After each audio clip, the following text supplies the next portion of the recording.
I just strategically voted for Bobby Dhaliwal because that's how a democracy should work. You vote for the guy or the gal that you actually believe in. A lot of people think it's some sort of a chess game where you react to the polls instead of acting on your conscience. Well, I just want to say to everyone out there that's thinking of voting strategically, don't. Because it undermines your freedom. Whoa, right on, Larry, preach. Hey, you guys all voted for Bobby, right? Yeah, of course. Who else would we vote for? So, who did you actually vote for? I voted for Bobby. I mean, I thought about voting for Mulcair, but I agree with Larry. I voted for the person I thought would be the most transparent and sincere, and who would also listen to the electorate. I mean, let's face it, he has no chance whatsoever. But his platform blows the other candidates out of the water. I mean, he at least got 5 other people to read the Truth and Reconciliation report. Given that it was supposed to be such a big deal, I never heard one of the other candidates mention it once on the campaign trail. What the fuck is up with that? That line seems a bit too preachy, gimmicky. Okay, so what do you suggest? Google Bernie Sanders and plagiarize whatever he said that works. Guys, what if I just wing it? Although I love you, let's not do that. This is live. You're gonna get skewered unless you're delivering something completely predictable, contrived, and somewhat uninspired. You love me? I do.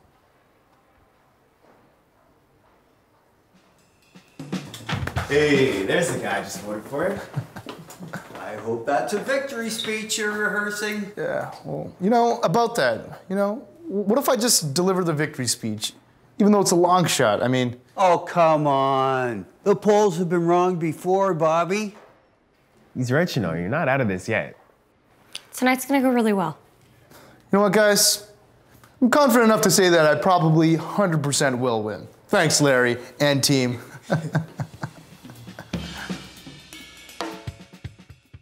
Some people say that a person of color could never be Prime Minister of Canada, but this drives me to take on challenges that benefit future generations in this country. Justice, climate, pharmacare, free tuition, and First Nations rights, and to keep running until they're done.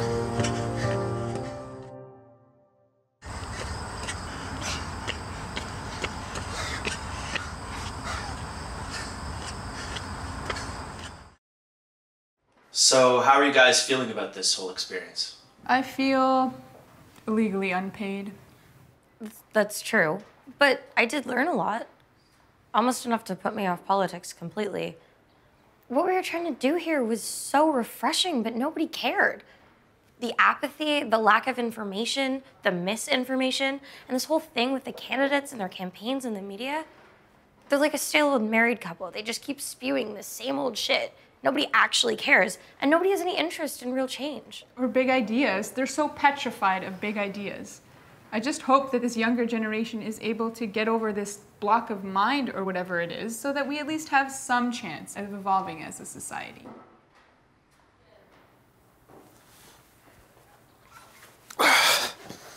Like this? Yeah.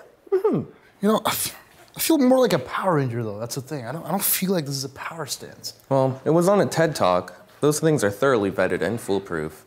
Do these power stances and nobody's gonna question your authority. Yeah, but I want to be more approachable as a leader. No, you want to give people the false sense that they could grab a beer with you. Unless they're powerful lobbies, no one would be able to question your authority. Okay, just one more thing, though. I don't think I can get out of this stance. I think I'm stuck. Bobby, you got a fan here that wants to say hi. Okay, give me one sec.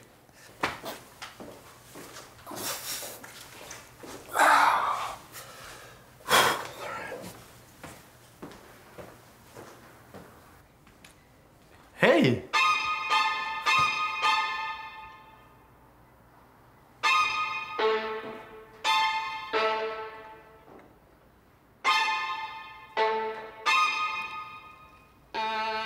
Hey, listen, man, I just wanted to say that everything you're doing here is really awesome, and I'm rooting for you no matter what. Wow, thanks so much, man. You're that one guy, right? Yeah, you know, YouTube, Vine, Snapchat. It's me. Yeah, the shut the hell out of your face guy, right? Yeah, that's the guy. Yeah. Okay, cool. Yeah, so man, congratulations, and I'll be cheering for you tonight, you know? Thank you, that means a lot. I can see that you already have your button there. Yeah, you know, just wearing it with pride. Well, it's great, man. That's great. Listen, we're gonna have a party tonight at the Great Hall.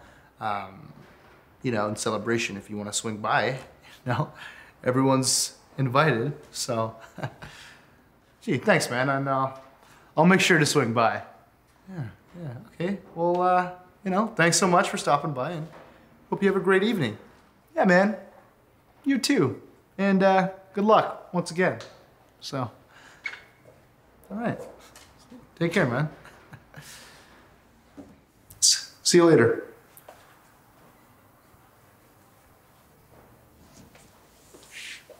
I don't trust that guy. Trust him at all. My opponents don't want you to know about me. That's because, unlike them, I'm not a career politician, and I actually give a damn. I'll tell you what they don't want you to know about me. They don't want you to know about Dhaliwal Care, a national pharmacare program that prioritizes Canadians instead of Big Pharma. They don't want you to know that I'm declaring Canada a tuition-free nation, like countless other nations that don't want their youngest generations in debt and poverty. They don't want you to know that I'm interested in protecting the civil liberties of all Canadians, including First Nations. They don't want you to know this because they do what politicians do best, keep you in the dark. On October 19th, walk with me into the light.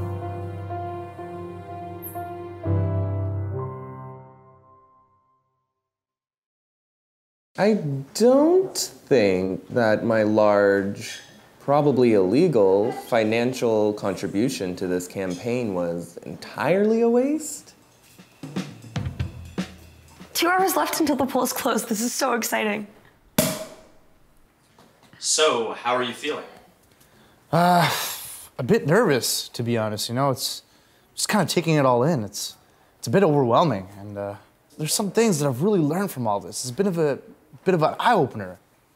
You know, the environment, education, poverty, the migrant workers, everything written in the Truth and Reconciliation Report, and just generally how fucked up things are. And, you know, I don't even think that tonight's outcome is really even gonna matter. It's not even gonna make that much of a difference. But there's one thing that I'll say. You know, I've had a great team. You know, they've stuck by me, and I'm really quite surprised that you stuck with me throughout this whole thing. It's nuts, you know? We believe in you, Bobby. In some way, you're the closest thing to us having a voice in any of this.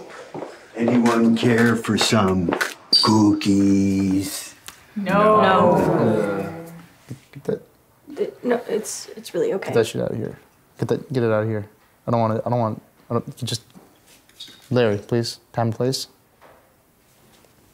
I'll take that for later.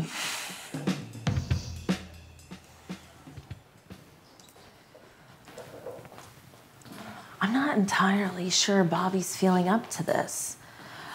He's been mumbling to himself. I'm getting a little concerned. What are you worried about? Well, the human side of me is worried about his well-being, but the political side of me is worried that he's gonna bomb his speech, which is being live streamed across the globe. And how do you feel about your campaign and what it's come to? Well, we gave it a good shot. Between you and me, we knew this wasn't gonna go anywhere. But maybe that's not always the point, is it? So what's next? Well, I'm looking forward to spending some time with my cats, a couple bottles of red, and the new season of Twin Peaks. We've waited 25 years.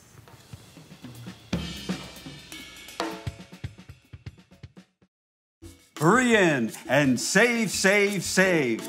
These in-demand items won't last long, Canada. Get your hot Dhaliwal swag today. We've got t-shirts, buttons, lawn signs, totes, pillows, everything you need to show that you're a real Bobby Dhaliwal supporter. Unbelievable prices starting as low as $9.99.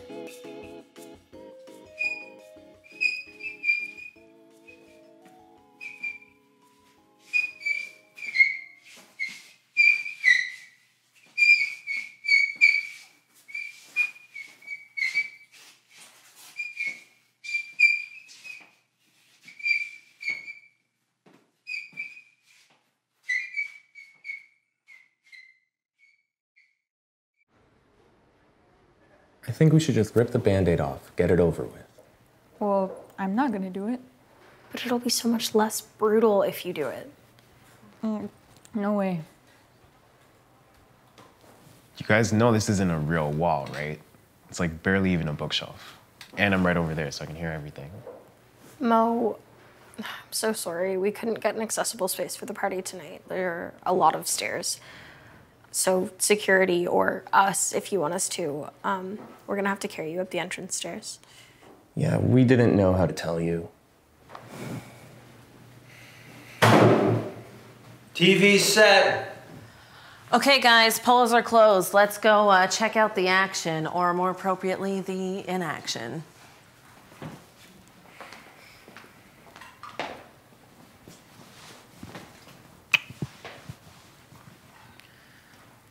I've known for a while.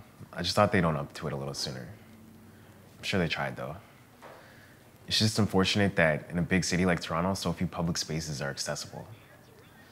But, you know, I'm sure city council's got more important priorities on their mind. Things like investing $40 million in making sure raccoons can't get into our green bins. Which I'm sure will make many of our viewers at home very happy. What a relief, I'm sure, for everyone at home.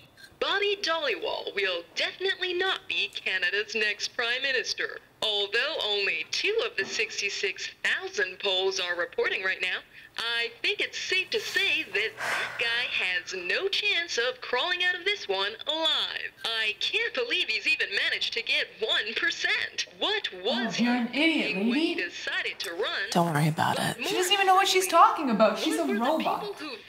Yeah, I definitely saw it, Twitch. That was totally a robot. How bizarre indeed. We Moving on. keep watching? Or- Maybe just turn down the volume a little bit. Their ballots. Ted, what are you hearing from the electorate? Listen, guys. I know we were hoping for a better outcome, but I just want to say that I'm proud of us, you know? All of us. Here's to following your conscience, despite the oppressive system that's been smothering us on the daily.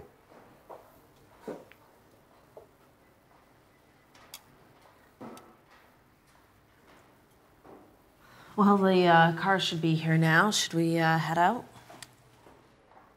Let's do it.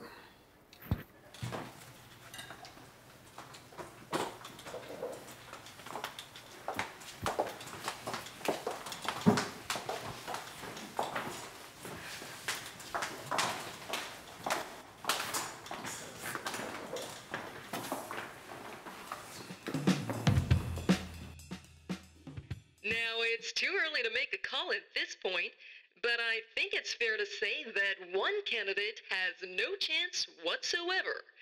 Yes, you're hearing it here first on FML News. Bobby Dhaliwal will definitely not be Canada's next Prime Minister. What a relief, I'm sure, for everyone at home.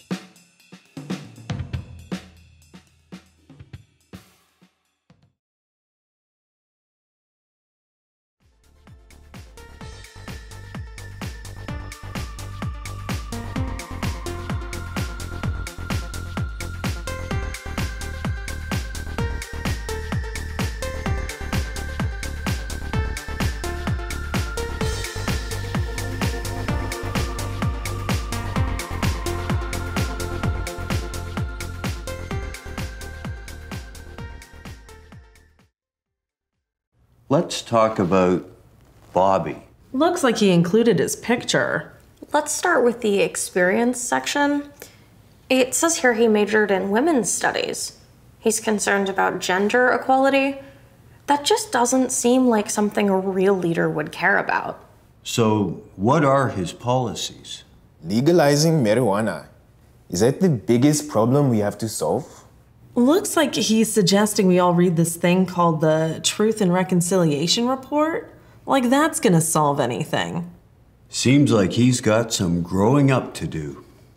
Becoming prime minister is not an entry-level job. I'm not saying no forever. Well, maybe I am. Nice f***ing face, though. Bobby Dhaliwal, he's just not white enough.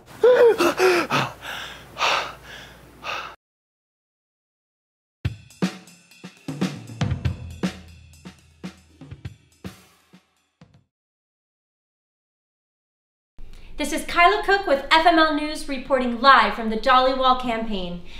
I'm here with Mr. Bobby Dhaliwal and his campaign team. Mr. Bobby Dhaliwal, how are you doing today? How are you feeling about the results coming in, and how are you feeling about tonight? Are you excited? Are you pumped up?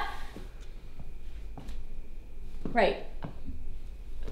Just taking a moment, I think. So I have here Maya on his campaign team. How are you feeling? Maybe you could speak on behalf of Bobby, you know, give us a little insight of on how he's feeling, about how your whole team's feeling, you know. How has this, this whole campaign really led you to where you are right now? Yes, I'm always happy to speak for Bobby Dhaliwal. We are great. We are feeling great. Bobby here just has a little bit of jitters before he makes his speech, Right. but he is also feeling great. Oh, you can tell. Absolutely. We have come a long way with this campaign. We've worked really hard, and we're proud of the progress we have made. Yes.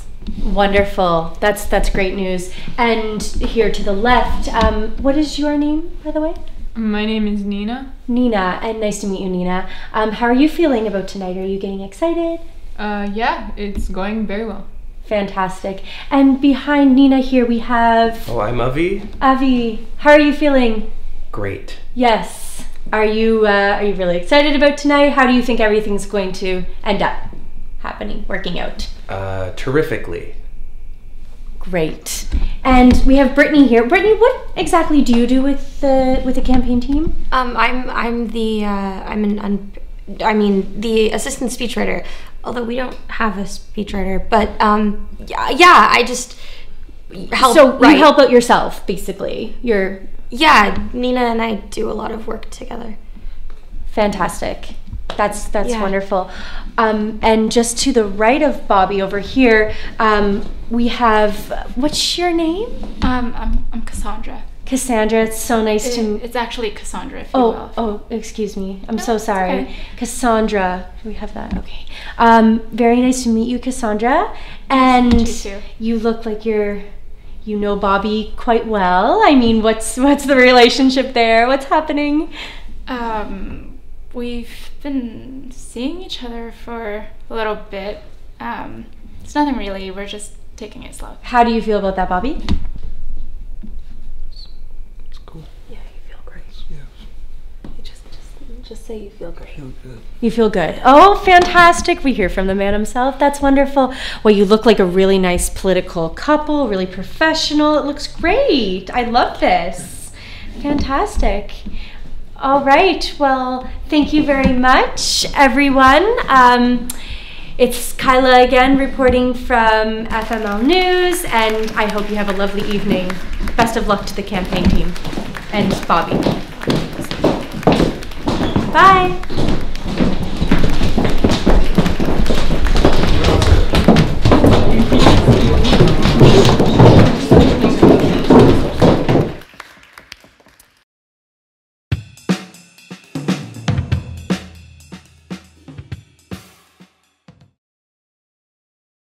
Hi, everybody, again.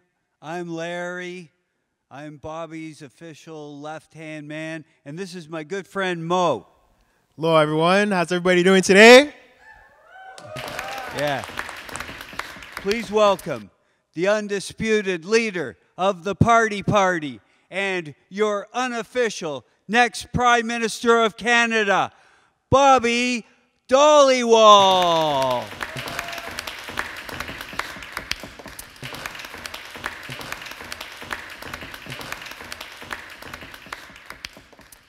Go get it, Thank Bobby. you, Larry.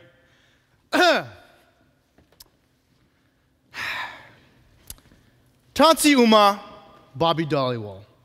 That's Cree, for those of you who don't know. And you should, because it's about time we start respecting our First Nation heritage. All right? Yeah. Thank you. Thank you. You, and especially you. Friends, we fought hard in this brutally long campaign. We knocked on doors of average Canadian families, of students, the elderly, First Nations, and differently abled folks. We talked about real issues like abolishing the piece of shit Senate. Right? Getting this country out of the dark ages by turning Canada into a tuition-free nation and eliminating existing student debt so that we could stimulate the economy. We talked about affordable childcare. We talked about a national pharmacare that would take care of our needs instead of the pockets of big pharma. We talked about legalizing marijuana. Right? Because, let's be honest, we all thought it was legalized for at least 10 years now, right? We talked about how this government practices a form of neo-slavery, with this temporary foreign workers program. It's taking migrant workers and exploiting them in ways that our history would not look so favorably upon. We talked about ending our unhealthy dependency on fossil fuels and moving towards a green energy economy. Right? We talked about canceling the $65 billion fighter jet program, implementing a nationwide carbon price, and putting the kibosh on corporate tax loopholes so that people who actually need help can get it, including our veterans. And we talked about First Nations rights and how since contact, there's been an ongoing cultural genocide within this very country. One where we see First Nations languages rapidly disappearing, where basic human rights like clean water are denied, where over 50% of children live in poverty, and the adolescent suicide rate should really make our hearts melt. The only way this gets better is if the government stops making it so worse. But they can't even manage to do that, can they? No, they don't care, and they haven't cared for centuries. We talked about crazy violations, our civil liberties being legislated that threaten our right to collective action, particularly for First Nations standing up against corporations that are walking on their lands, polluting their environment, laws that threaten our privacy rights, that threaten deportation without evidence, without trial, that create a two-tier citizenship program. And I'm talking about Bill C-51 and C-24. Boo, yeah, I know. It's some scary shit, right? Yeah, okay, Larry. And I don't know what backwards train we got scooped up on, but shame on anyone in Parliament who voted in favor of this bill because, you're just a dumb idiot. In the end, it simply wasn't enough to break down the walls of corporate government establishment. The system is a bitch, It's a bitch full of old, rich white people. Yeah. In any case, I'd like to congratulate my adversary, Justin Trudeau, I'm assuming, who used millions upon millions of your tax dollars for poorly acted cheesy advertisements and gimmicky public appearances that eventually secured his victory. So way to go, way to spend a couple $1 billion on securing the Canada's topmost job. And now, can I get some water, Larry? Just give me a second here. Oh, jeez, okay. Is it, it's hot in here. Is it hot in here? Is a lot of the lights turned up, like cranked a lot? Full voltage, max? Okay. All right, I got this. So, if I can be perfectly honest for just 1 second, I started this thing just a bit clueless, I was racially profiled and illegally detained. And you know what? I thought, enough is enough, I'm going to take matters into my own hands, and I'm going to run for prime minister. Yeah.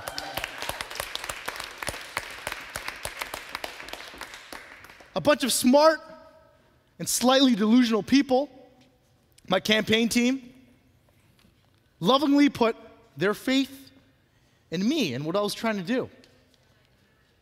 I had no idea what I was getting myself into. This election opened my eyes up to so many things that none of the other candidates were willing to talk about. Maybe Miss May was, but we live in the dark ages, and the media apparently didn't seem to hear her out. I didn't realize that I was living in somewhat a middle-class, suburban comfort, and all this scary shit was going on. That we have a class system in this country, and so many of us are struggling across demographics. There's a nationwide depression in the air, and that is felt by food banks in Fort McMurray. That's felt in our prisoners, in our prisons, that are overrepresented by the Indigenous and by people of color. That's felt on too many First Nation reserves. That's felt on the streets that many of our elders and our youth call their home. For 10 years, we stood idle while all of this was happening. While our government sent body bags to First Nations instead of medical aid during the flu season. How is that okay? I'm going to say it, that's really messed up. But it is what it is, plain and simple. When I first found out about it, I was really nauseous. Where was our media informing the public about this? Why was the news ticker talking about Lamar Odom being coked up in a Las Vegas brothel? That's not the news. That's not nothing to know. By the way, Lamar Odom, I hope you're feeling better. I'm a big fan. We need to know about real shit so that this shit stops. How many decades has it taken for the media to take notice of the missing and the murdered Indigenous women? Make no mistake, the media was 100% complicit in all of this. And Harper, good old Harper. Okay. His barbaric cultural practices and his challenging of the courts every time brown persons seem to kick his ass. Whether it's Omar Khadr or Zanera Ashak or the government lost to both of these citizens. And when Muhammad Fahmy needed the country to help him, we weren't there for him. But he had to rely on Amal Clooney instead. And all this racist fear-mongering and making an issue out of the niqab that the courts had already told Harper to shut his yap about, he kept inciting hate, and the media kept announcing it. They loved it. And he was inciting hate. Hate crimes towards Muslims and towards anybody that looked like a Muslim. They've been up. All these hate crimes have been up since he started this nonsense. And this is why I think he should be taken to a human rights tribunal for inciting hate. Who's with me on that? Yeah. Okay, well, I know a lot of you guys were curious, so I decided to give you a little treat, the Barbaric Cultural Practices tip line. That's not the hotline bling line, but the tip line that Harper promised. Well, I beat him to it, you know. Now all you bigots can call in and blab, or all you progressives can call in and prank call the shit out of it. You know, I know you guys have all wanted to do so. Now you can. So that's 1-844-6-BARBARIC, 1-844-6-227-227-42. Once again, 1-844-6-BARBARIC. Call it today. It's a real thing. I'm not making it up. It's hilarious, and it's a little bit creepy. Actually, no, it's really creepy. And let's just say it's my way of firing up the bass, right? All right. You know, we need to say enough is enough to this nonsense so that we can go on with our lives without having to deal with all this bullshit. You know, this government is unreliable. It's untrustworthy. We need a political revolution in this country. And if it's not in this country, then it's our neighbors to the south. Larry? Yeah, there you go. There's someone I know who's just a guy for this job. All right? That's why today, on the day that Canada elects its new federal government, I, Bobby Dhaliwal, that's my name, am endorsing none other than Bernie Sanders for the President of the United States of America in 2016. Yeah. Bernie Sanders, he's a good man. We need a political revolution, not only within this country, but on this planet, nation by nation. We're going to turn this world around from the miserable, inequitable, corporately powered place it has become to a place our grandchildren can be proud of. Bernie, if you're listening, if you're watching, you're probably watching, if you're not watching Jay's game, Hotline Bling, or the election results, I'm passing the torch to you, all right? So, me and you, we're all of us. Let's get this party started, right? All right. Bernie 2016, right? All right, yeah, make some noise. Thank you guys for coming out. You guys are awesome. All right, thanks. 9-2 Blue Jays.